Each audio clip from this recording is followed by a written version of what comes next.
Welcome everyone to NCEA's The Art of Minute Taking, Keeping an Efficient Board Before, During, and After the Meeting.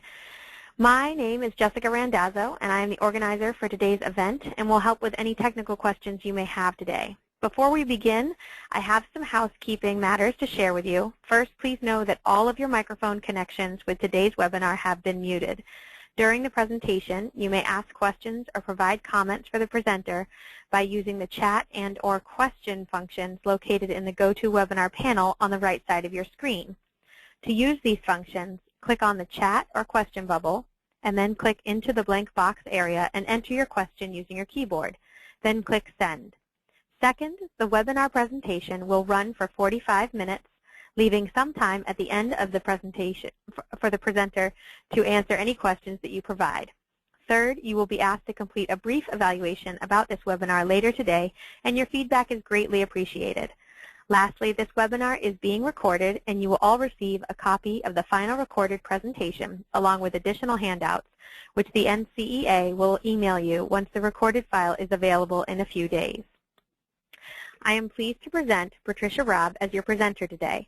Patricia has been in the administrative field for almost 30 years. Currently, she serves as a senior executive assistant and corporate secretary for a not-for-profit organization, but has also spent many years as a legal assistant in various law firms in Ottawa, worked as a secretary for the Royal Canadian Mounted Police, and as an admin assistant at an oil sands plant in Fort McMurray, Alberta. She is a member of the Ottawa chapter of the International Association of Administrative Professionals and has held the position of membership chair and currently is the board secretary for 2012-2013. Patricia regularly conducts minute-taking webinars for Business Management Daily. She was a hairdresser for 5 years, which she credits in helping her enhance her people skills and in the art of small talk. Please welcome Patricia Robb. Hi everyone, I'm very happy to be here today to present to you through this webinar. My goal today is to give you some tips and tools to make minute-taking not seem like such an overwhelming task. As Jessica said, I'm a senior executive assistant to the CEO of a nonprofit organization in Ottawa, and I'm the corporate secretary to the board of directors, and I'm the recorder for the senior leadership team, and I take minutes all the time. And isn't that the person you want to hear from about taking minutes? Someone in the trenches, so to speak. But how did I get here? I wasn't always comfortable taking minutes, and previous to this position, the thought of taking minutes was for me like standing on a high diving board that I wasn't quite sure I wanted to jump off of. I would pass over job postings if minutes were required. I just didn't want to take them, and I definitely didn't think I could. But I did jump off, or maybe I was pushed just a little. But no matter how I got here, I needed to quickly learn everything I could about minute-taking because I had a board of directors meeting. Sorry, something just popped up on my screen. Sorry. I had a board of directors meeting in a month and a half, and I'd never taken minutes before. Now, maybe some of you can relate. And that's why I like to tell this story, because I'm sure some of you are here today in a similar situation, and I want to encourage you that minute-taking can be learned. Whatever the reason you're here, whether you've just volunteered as the secretary to the board and are wondering what you got yourself into, or if you're a staff member that has been asked to step in and take minutes, I hope to give you some good tools to take on this job, because the best way to get past the fear of taking minutes is to learn to do them well.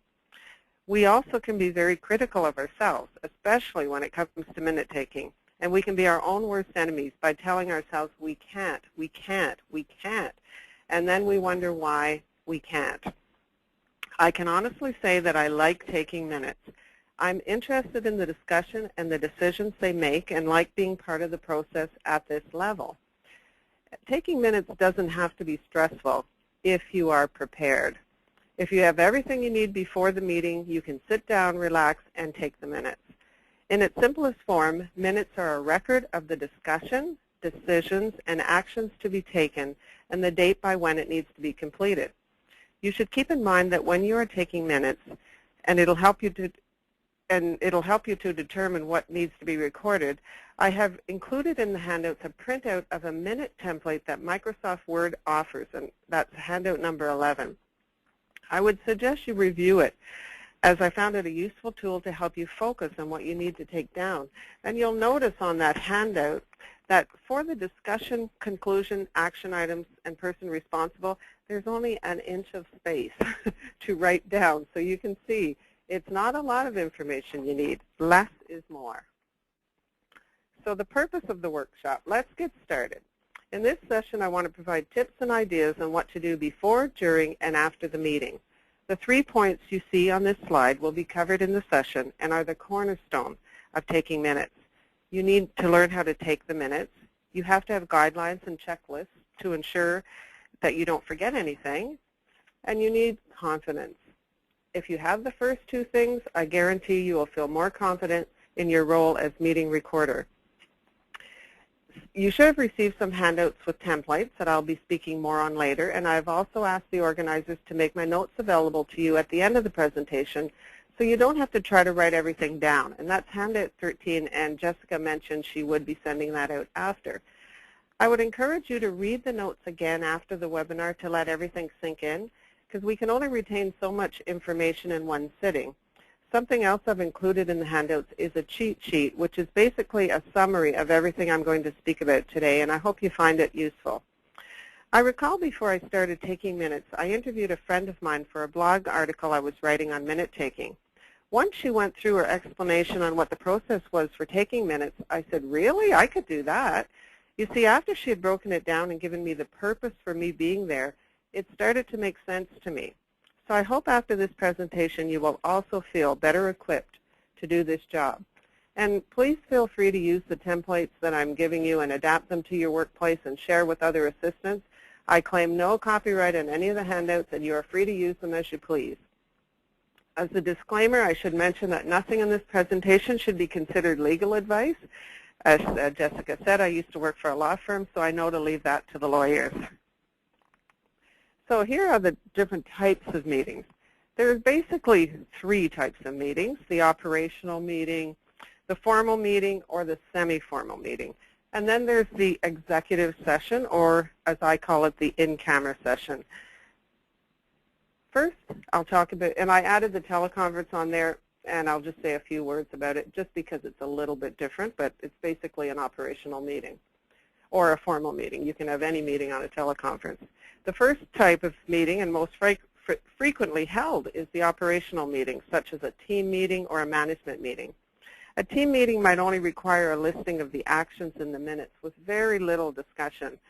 A management meeting requires more context as they're having higher level discussions that they want summarized in the minutes, but it also includes actions to be completed. These meetings can be a little more challenging to take the minutes for because there's a lot of back and forth discussion that requires you to listen carefully to follow the flow of the discussion. So even though it can be more challenging, it's not impossible. For the operational meeting, you should have a good understanding of the meeting's terms of reference. The terms of reference are the guidelines set by the group on how they want to conduct their meeting. As the record keeper, you should have a copy of this document and become very familiar with it. Like, you might have a formal term of reference, or you might just have an informal term of reference. If you've never seen it, you should ask for it. If you don't have one, it's basically a summary of your bylaws, but only as it pertains to membership, quorum, the mandate, the purpose for your meeting, and the conduct expected by the members. For instance, I notice in your meetings you open in a word of prayer, and that is a very important aspect to set the tone for the rest of the meeting. So that would be something you should include in your terms of reference. Having a terms of reference also helps when you have a volunteer board that changes hands regularly. You want to keep the meeting practices consistent from person to person and from meeting to meeting. For practical purposes, it is just good to know the purpose why you are meeting and what is expected of the group. In your handouts, I've included a copy of the terms of reference we use for our administrative team meeting, and that's handout number 9, so that'll be an example for you of what I mean.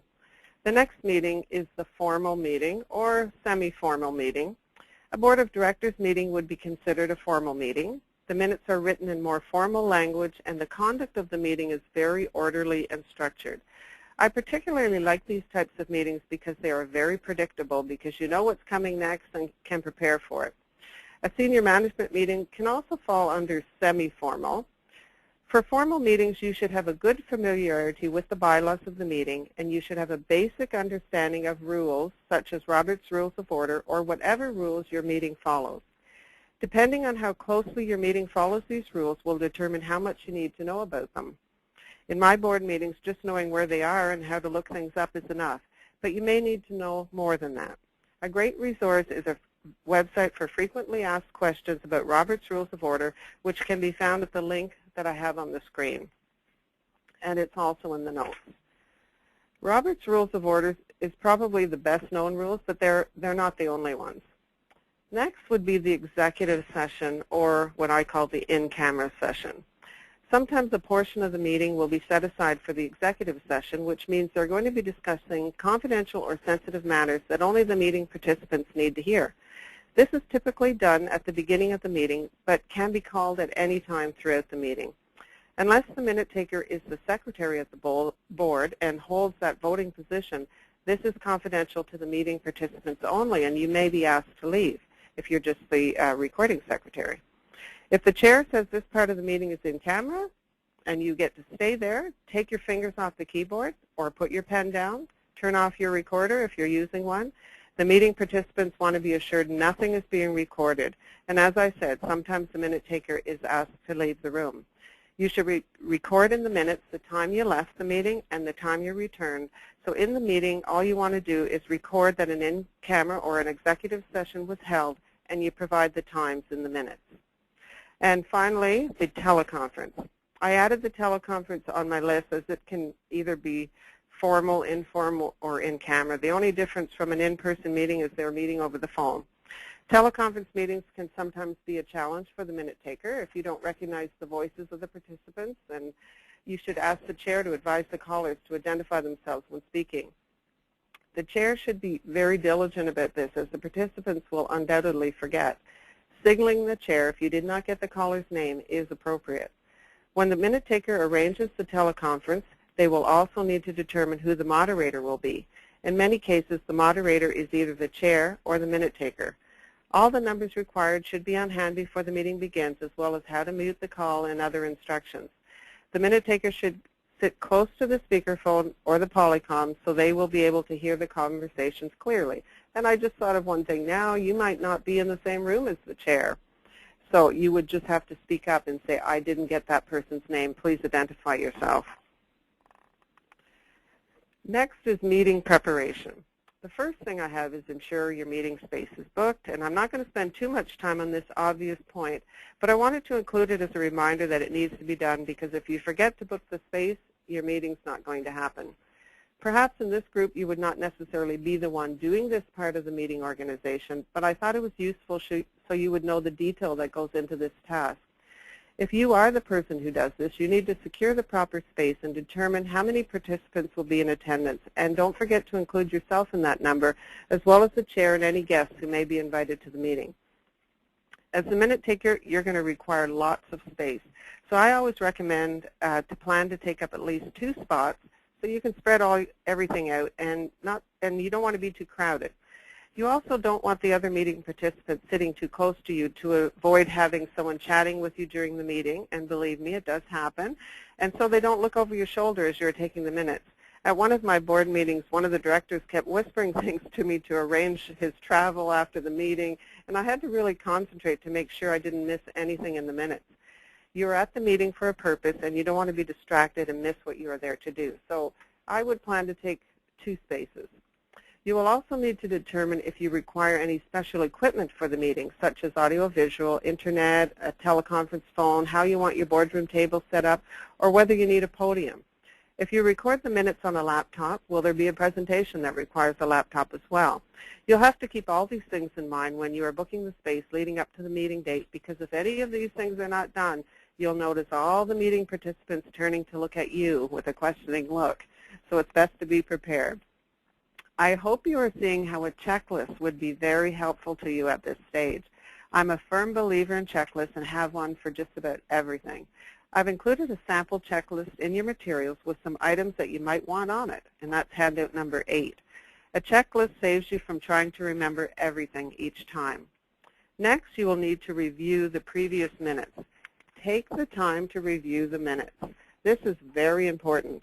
When you review the minutes, you are looking to acquaint yourself with the subject of the last meeting, to remind yourself of any action items that you might have, such as ensuring an item is put on the next agenda, or following up with the meeting participants to remind them they are to make a presentation at the next meeting. You will also need to read them in preparation for your meeting with the chairperson in order to set the next agenda. Sorry about that. I just realized I don't have the time, so I wanted to have the time in front of me. Over time, as you review the minutes, you will start to get a better understanding of the nature of the business that is being conducted, and that's going to help you be better prepared each time you take the minutes. If this is your first time taking minutes, then it'll be especially important that you read at least the previous 3 sets of minutes to give you an idea of what is going to be discussed. If you know some of the language used, the participants' names, and the subjects discussed, you're going to go into that meeting with a bit of background, and that's going to make your job just a little bit easier. The next point is drafting the agenda. A good chairperson can be very helpful to the minute taker, but in a volunteer board, the chairperson may not have the experience in this role either and may be new to the position. But regardless, it's always good to meet with the chair prior to the meeting to go over the agenda, discuss the requirements for the meeting, and also to establish a rapport on likes, dislikes, expectations, and for the minute taker to go over what they would like from the chair. Some chairs will repeat for the minute taker who moved and seconded a motion, or they'll repeat the decision made or the action to be taken and give a brief summary. These are all things the minute taker can discuss with the chair. Our admin team recently put together a wish list of what they would like from the chair of the meeting and presented it to our staff as a guideline. It's in everyone's best interest that good minutes be taken. I have included this in the webinar as a handout. Please use it and share it with your chair if you think it would be useful. One thing I wanted to talk about is a time-saving tool that can be used, and that's called a consent agenda. And that is to quickly go through routine items that need approval, such as when you approve the agenda, the minutes, anything you have in the package for information only. I have asked the organizers to provide you with an excellent article that I found on using a consent agenda, and I would recommend that you would read that if you want to use that tool. It's a real time-saving tool. One other thing I would recommend is that you start a look-forward agenda. A look-forward agenda outlines important issues that must be covered by the meeting on an annual basis, and I have one up on the screen there, and it's just a very basic one. Mine is very pretty. It has pictures and of calendar and what I'm needing, but this is basically what you want to do. And it's going to save you time each meeting as you draft the agenda for the chairperson's review and approval. I've also included an example of the Look Forward agenda in your handouts, and that's handout number 5. The example that's on the screen is for a board meeting, but you could have something similar for a senior management meeting. It'll certainly make your life easier having this tool at your fingertips. I would suggest that if your group is not using this tool, that you bring it to the chairperson's attention as something they might want to adapt to their meeting and draft something up for them to review. The items on the Look Forward agenda can be found in your bylaws.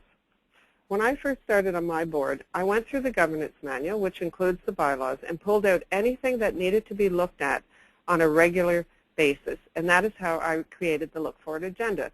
So you will see financial matters, we look at that at Q4. Strategic business planning, it's audit requirements in Q3. So every Q3, because we go by a fiscal year, but even if you go by a calendar year, so many times during the year, you're going to have to look at these items, and it's part of your bylaws, and it's a requirement that you have to do that. So having it on that Look Forward agenda, and when I'm setting the agenda for Q3, I know the audit has to go on it. I know that I have to review the reports from the chairs of the committee. So it just makes your job a lot easier. So continuing on with meeting preparation, you need to obtain the meeting materials. In order to prepare the meeting packages for the participants, you'll need a copy of the approved agenda, previous minutes, and any handouts that the participants will need for the meeting. And these will need to be organized in a way that will make it easy for the participants to follow along. Pages should be numbered and items separated by tabs or colored paper. In the interest of the environment, if they're being printed, print them on double-sided and in black and white if possible. If you're putting the materials in a binder, I would suggest putting each individual's name on the binder in case they set it down somewhere so it'll be easily recognizable to them. The minute taker is usually the person who needs to follow up to make sure all materials are received in order to put it in the meeting package. Set yourself reminders to do this and make sure you ask to have it well ahead of when you actually need it. I always give a buffer of about 3 or 4 days, so when they don't give it to me, when I thought they should, at least I'll have a few days grace. You should check your meeting bylaws or terms of reference to see when the participants need the materials by. Some meetings require the participants to have the materials 2 weeks ahead of the meeting and others 3 days in advance. Each meeting has different requirements, and it's up to you as the minute taker to be aware of what these requirements are and to have the materials delivered to the attendees in time so they can review it and come to the meeting prepared. I also strongly recommend that unless the handouts are lengthy financial statements, that the minute taker read all of the materials to get a good idea of what will be discussed. You will not believe how helpful this has been to me at my meetings. I can now anticipate what the discussion will be and can concentrate on looking for the outcome of the discussion and taking down any actions or decisions that come out of it, rather than trying to get a sense of what are they talking about, because I'm already going to know what they're talking about because I've read all the background material. I would suggest for complex issues such as the audit or the financial statements that you approach the people who will be reporting on these items to provide a brief summary for the minutes. If that is not possible, then I recommend you ask them to review those particular portions of the minutes to ensure what you reported is accurate. Once you have the meeting packages put together, you'll need to distribute them to the participants. We have recently gone completely electronic for our meeting packages, and it was the easiest package I've ever put together. No more going around the table stuffing binders. I've included a print screen as an example of what it looks like, and I'll just show it to you now. So it's a PDF document, and you will see on the left-hand side of the screen I have set bookmarks, and the bookmarks are basically the agenda. And when you click on each of the agenda items, like say number 3, the round table for divisional updates, it will bring you to the section either in the agenda or if there's a handout that goes with that item. It's just very, very useful. I find PDF documents are especially good for teleconferences because you can send the package over email. So I put everything in a PDF document, and I use the bookmarks as my table of contents, and it's breeze. The meeting participants love it, and it saves me hours of prep time. But whether your meetings are electronic or not, as I said, this format is very good for teleconferences where you are emailing the meeting package to participants. You will really appreciate this format if you have ever received a meeting package by email with 9 or 10 attachments, and then you have to try and figure out which attachment goes with which agenda item. This is a very helpful way to do it. More meeting preparation, arrive early. You should be the first to arrive at the meeting and the last one to leave. There'll be a lot of last-minute things you'll need to do to get ready for the meeting, so in order to avoid stress on yourself and the other meeting participants, arrive early. Before the meeting, you should go over your checklist of things you need to have with you at the meeting and ensure that anything that needs to be set up has been. You should also do a test of any equipment you'll be using to make sure it's working properly.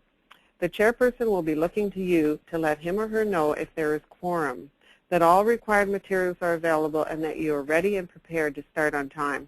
It is therefore important that you be seated and ready before the meeting participants arrive. And that comes to the next point, determining your position. There are 2 very important people at a meeting, the chair and the minute taker. It is said that if accurate minutes are not taken at a meeting, then the meeting may as well have never happened. You cannot rely on memories as to what happened at a meeting. You need accurate minutes. Minutes are also a legal requirement for companies and are also used for the audit process. Therefore, the minute taker is a very important part of the meeting. The chairperson should be seated in a prominent place at the head of the boardroom table, as he or she is the presiding officer of the meeting. The minute taker should be seated either on the left or the right-hand side of the chairperson with good eye contact with the chair and in easy listening distance. I prefer sitting to the left of the chair.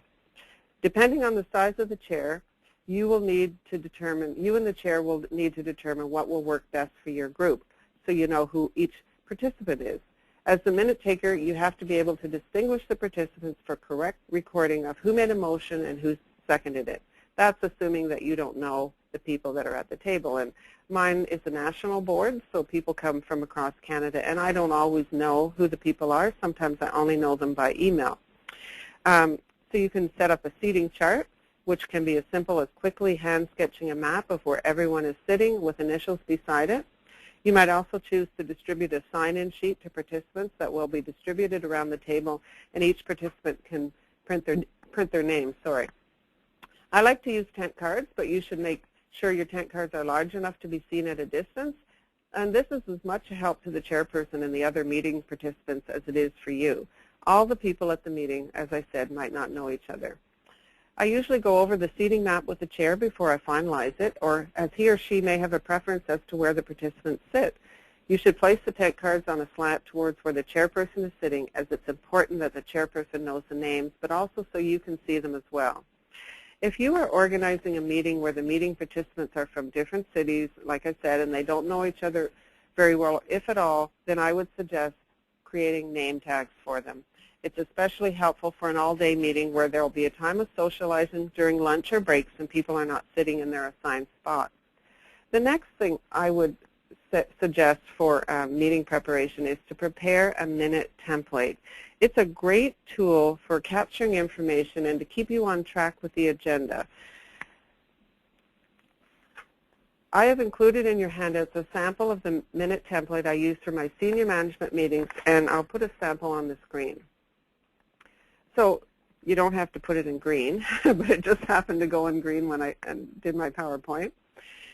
You will see this particular template is for an operational type meeting, handout number 3. And it's basically the agenda turned into a minute template. For example, item 1 on the agenda is going to be item 1 on the minute template. Once this is pre-populated, taking the actual minutes becomes easier and is almost like filling in the blanks. This has simplified my minute taking, and I wouldn't be without it. If there is an amendment to the agenda and an item is added, I add it directly to the minute template. I would suggest having an item for new business where you can put any items that are added to the agenda at the meeting. So as you'll see, the minute template is exactly like the agenda. Number 1, adoption of the agenda. Number 2, adoption of the previous minutes. And many of the things I pre-populate. So under adoption of the agenda, I have the agenda was adopted as presented, and then if it's amended or corrected, I will change it. Same with for the minutes. Some of them I already know because I've read through the meeting materials. I know the Director of Finance is going to provide the team with a summary of the financial statements in number 3. And so some of the things I know ahead of time, and I'll pre-populate as much as I can. I've also included a formal minute template, which is handout 4, and I have it on the screen. And you'll see again where I filled it in before the meeting. So all I have to really fill in on the motion is the name and the seconder.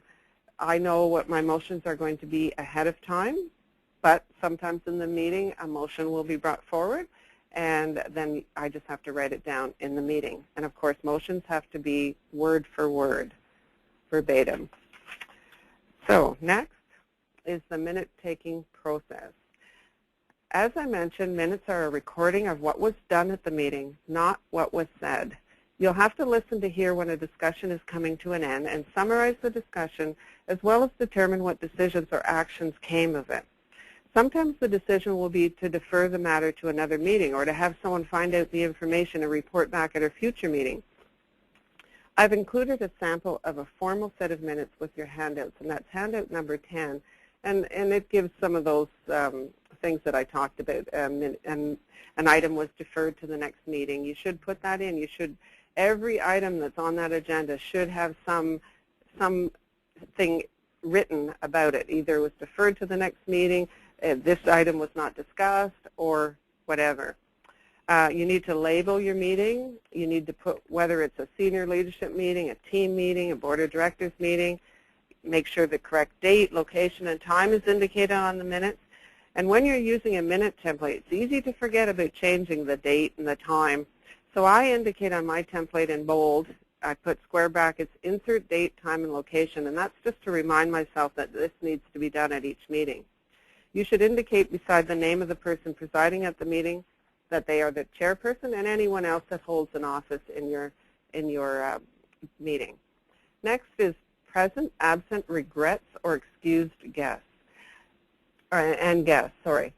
Record who is at the meeting, who sent the regrets, who is absent, and the time the people left the meeting. The person who shows up is marked present.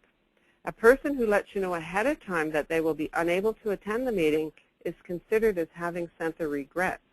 And a person who doesn't show up to a meeting and they didn't give any notice is considered absent and should be recorded as such. If anyone is invited to the meeting, they should be marked as a guest or under the heading in attendance. This is normally a person who has been invited to give a presentation to the participants. They will only be at the meeting for a certain period of time, and you should ensure you have a full list of any invited guests, their name, details of the group or institution they represent, relevant agenda topic, and scheduled meeting time. You would not send the guests the full agenda, but only an email, letter, or note as to what your group requires from them and when they should make themselves available, and ask for copies of their handout materials or presentation ahead of time so you can preload it, but also so you can file it as a record of what was presented at that particular meeting. I have provided a sample attendance sheet, which is handout 7, and I put it on the screen. An attendance sheet is a great tool to keep track of not only attendance, but quorum as well. Quorum is the number of people required to make the meeting a legal meeting. This can also include the office they hold. For example, the chair would need to be in attendance at all meetings to meet quorum.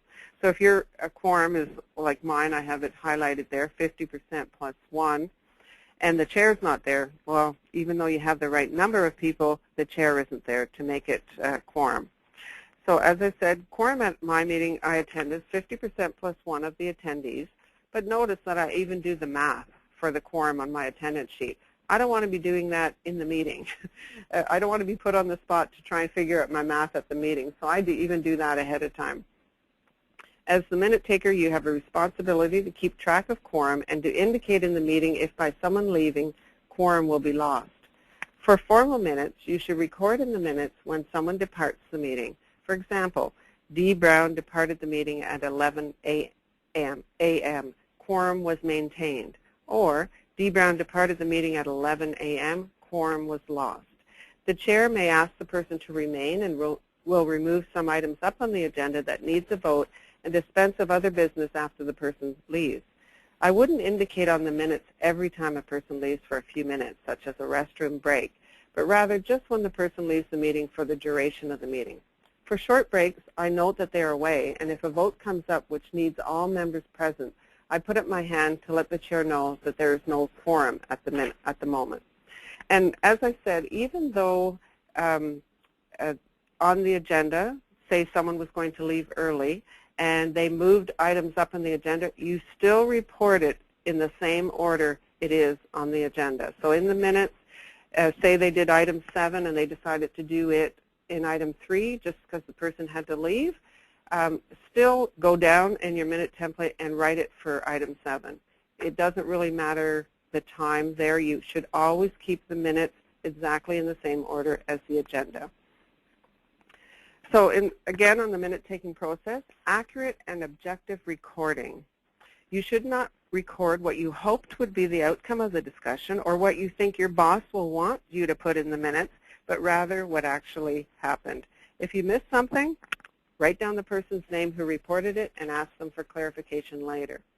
As I said, I often do this for the financial or the audit reports. You should also feel free to ask for clarification in the meeting if appropriate. You need to record the discussion, decision, and action. As I mentioned throughout the webinar, in its simplest form, minutes are a record of the discussion, decisions, and the actions to be taken, and the date by when it needs to be completed. You should keep this in mind as you are listening to the discussion back and forth and under each agenda item. You will want to listen when the discussion is being summed up and what the final outcome is. If you are unclear what the final decision is, speak up. You're allowed to hold up your hand and ask for clarity, such as, I understand the decision to be, and then state what you think it is. Is this correct? It's to everyone's benefit that you record the minutes accurately. If it is an action item, you're also correct to say, should I record a deadline for this action? You should not interrupt unnecessarily, however, as you don't want to disrupt the flow of the discussions. Make sure your questions are pertinent to the meeting at hand. Sometimes if it is something I can find out later, I don't ask it during the meeting, but will put a note to myself in the minutes to ask one of the participants or the chair to get clarification. Over time, you will start to see what type of information and how much your group want recorded. Some organizations want more information to be recorded, while others want it to be short and to the point with hardly any background at all. Since minutes can be used in a court of law, you don't really want to give too much information, but you do want the minutes to be clear enough to be helpful to the meeting participants and to those who were not at the meeting. When the participants are discussing an agenda item and they're going back and forth with ideas that they think might work to resolve an issue, ask yourself the following questions. What's the final outcome of this discussion? Did they come up with a solution? Was there an action for someone to complete? Was the final decision made? These questions will help you determine what information you need to record in the final minutes. Initially, I would recommend, if you're a beginner minute taker, that in your draft notes you record as much as you can. I mean in your draft notes. The time to break it down into decisions and action is when you're transcribing the minutes. If it is evident in the meeting what the final decision is, I bold it if I'm doing it through a minute template, or I put the word action in caps beside it to help identify later what the outcome was. If you're taking the minutes manually, you can put an asterisk beside it, circle it, use a highlighter. Over time, you'll get better at identifying what needs to be in the minutes, and you won't have to write as much during the meeting. If there is a presentation at the meeting with handouts, you don't have to record what was presented, as that's going to be in the handout material. But you should indicate in the minutes that, that person A presented on a matter and that the presentation is attached to the minutes. If the presentation was handed out with the meeting package, then it doesn't need to be attached to the minutes, as the meeting participants will have received it already. If there is discussion after the presentation, then you'll have to record the discussion. This can be as simple as discussion ensued following the presentation, as well as any decisions or actions that came out of the discussion. You shouldn't assign actions to anyone who is not part of the meeting, such as a staff member who might ultimately be asked to do the work, but rather only to the people who are at the meeting. Or if they're absent, that's fine too, because they're going to receive the minutes, so they're going to be aware of their action. And even if the action is going to be completed by someone else, you assign it to the meeting attendee, who will then ask the other person to complete the task. In my senior management team meeting, it is the directors that are assigned the actions to take to any staff member who needs to do the actual work. Something else to keep in mind, once the agenda is approved, no matter what order the items are dealt with, as I mentioned before, they should be reported in the minutes in the same order as the agenda lists them. At times, some meeting participants may speak to one another, and there will be many discussions going on around the table. Not that that ever happens in anybody's meeting, but that's side conversations, and they demonstrate, okay, the meeting needs to be in control, and it's up to the chair to control the meeting and to bring order if things get out of hand. You are not required to record these mini conversations, as it's not a group discussion. If you are confused as to the outcome of any discussions, put up your hand and ask for clarity. So it's a group discussion that makes the minutes, not these individual little talking going on around the table, unless they come to a decision. Sometimes under one agenda item, the group will go off on a tangent and start discussing another matter. So say you're talking about the approval of the agenda, and someone will bring up another matter. So this will be recorded in the minutes, and I put it under the agenda item where it was discussed, but with a heading so it is clear it is a new item, and I'll put it on the screen. So say under the approval of the agenda, it's approved as presented, and then they decided to start talking about ABC matter. So I'll bold it and underline it, and then I'll put what the discussion was and any actions that came out of it. If the meeting agenda has an item called Other Business, any new items that come up can also be put under that heading. So the minute-taking process continued. At our board meetings, I don't attend the executive session of the meeting, as I am not a voting member of the board, but I'm the support staff assigned to take the minutes. When I return to the meeting, the chair tells me the decision that came out of the discussion, and I record that for the minutes, such as an in-camera session was held with the following decision made. It's usually the discussion that's confidential to the meeting participants, not the final decision that came out of it. An example of an executive session meeting would be to discuss the performance of the chief executive officer or the president or somebody like that. The minute taker wouldn't need to be privy to the performance review discussions, but the decision that comes out of the discussion might be that the CEO's term is renewed to 2015, which could be recorded in the minutes. This will be up to the chair whether they want anything recorded in the minutes, because sometimes you just don't want anything. So recording the time of the adjournment. As with the date, time, and location, I indicate on the minute template in bold, in square brackets, insert time of adjournment, just to remind myself to put down the time the meeting adjourns. In a formal meeting, a motion is required to adjourn a meeting if there is unfinished business. Otherwise, no motion is required, and the chair can adjourn the meeting. Robert's Rules for Dummies has a link that explains this further, and that is in my notes. Meeting conduct. Some of these are, you'll know, be polished and professional, speak clearly, sit up, look interested, be a good listener, and ask questions to clarify, which I really stress, if you have to, without disrupting the meeting. You should be dressed professionally in a business suit, and no scents should be worn in case people have allergies in the room. Next is producing the minutes. Whether you're going to produce your minutes electronic or manual, you'll have to decide if you're going to type the minutes electronically on a laptop or a computer if you have it in the boardroom, or handwrite them on a notepad. I have spoken about the benefits of using the minute template, but some people prefer to take notes by hand, and there's pros and cons to both. Since you type faster than you write, if you take the minutes on a laptop, you tend to take down too much information. If you're writing the minutes, you're limited in how fast you can write, so tend to only take down what you need. A computer can also malfunction, whereas your notepad is not going to corrupt or shut down on you. The advantage to taking minutes on a template format is that certain areas can be pre-populated, and the rest is like filling in the blanks, as I mentioned. Where handwritten notes have to be typed, they have to be typed from scratch. So it's easier to decipher your typed notes. It's sometimes harder to make out your own writing. But if you're taking the minutes electronically, press Control-S to save the document regularly. I prefer taking the minutes on a laptop, as I find it much faster and more convenient, but I always have a notebook and a pen on hand in case of an emergency. A few years ago, our offices were moved to a new space that had been newly renovated. I was taking the minutes and plugged my laptop in, but partway through the meeting, my computer died. I quickly was able to grab my notebook and finish the minutes by hand. We later discovered that the electrical socket in the meeting room was not hooked up yet, and I hadn't noticed that the laptop was running on the battery. I would not go to a meeting without my trusty notepad and a pen as a backup.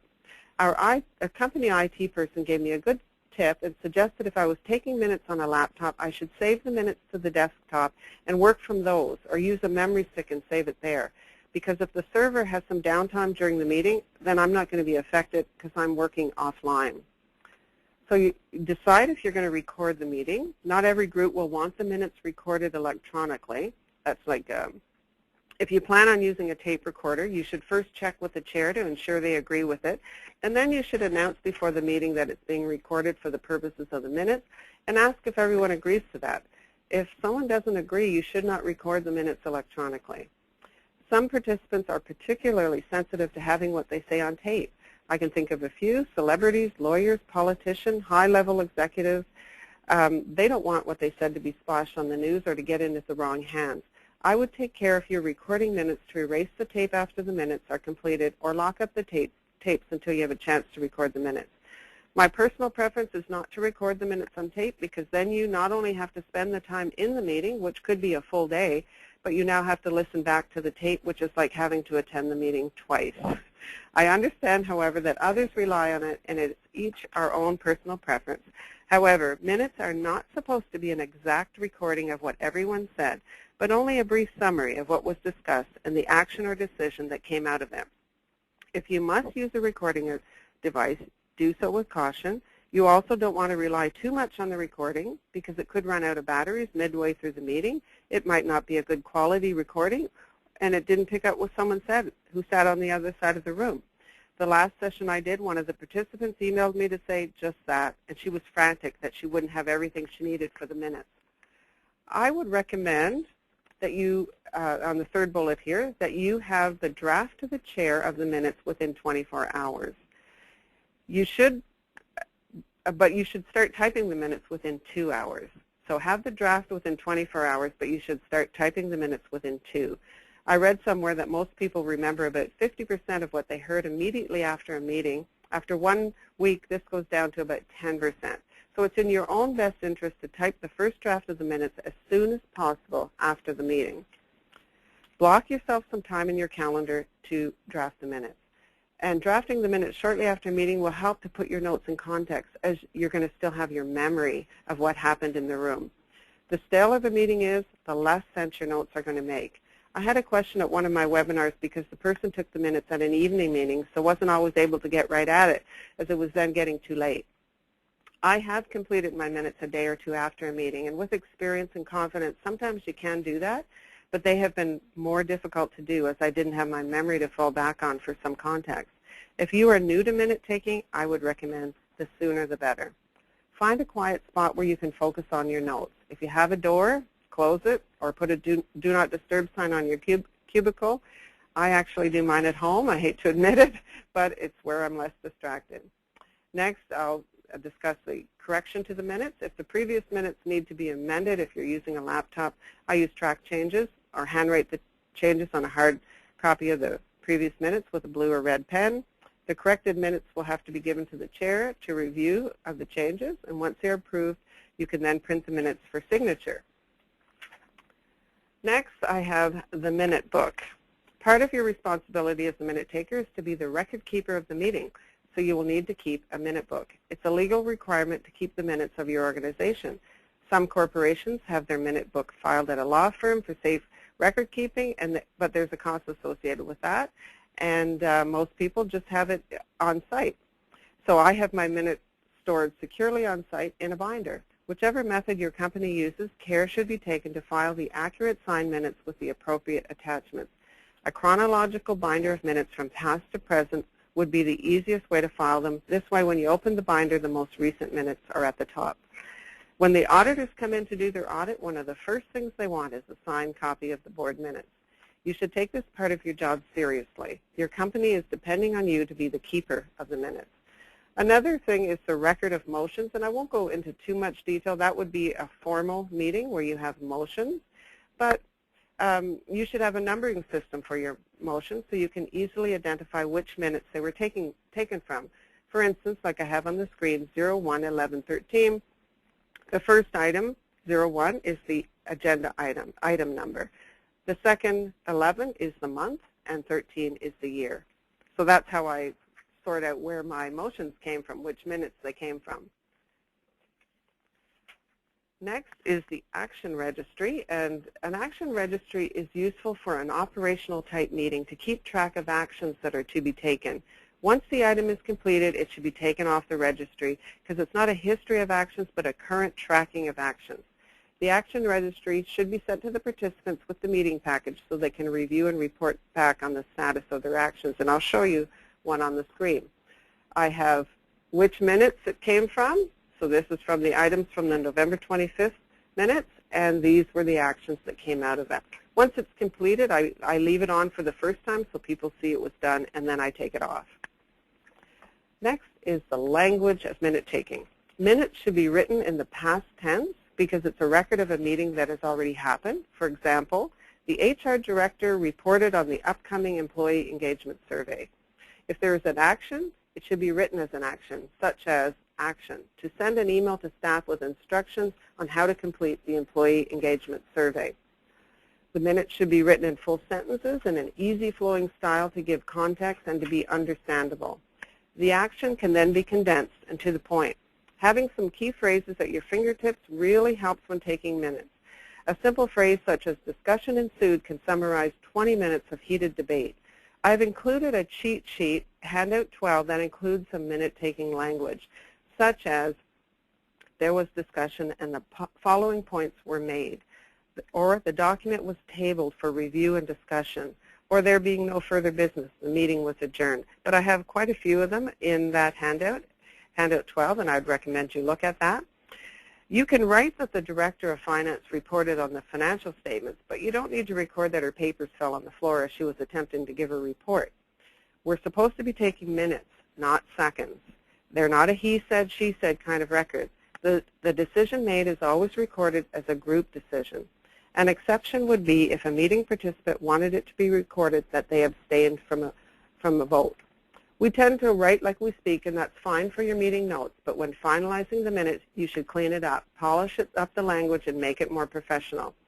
Something important I would recommend each of you do when you have finished your final copy is go over it again with these tips in mind and start editing and cutting out anything not necessary and rewording some of your sentence. You'll be amazed how this will improve your final product.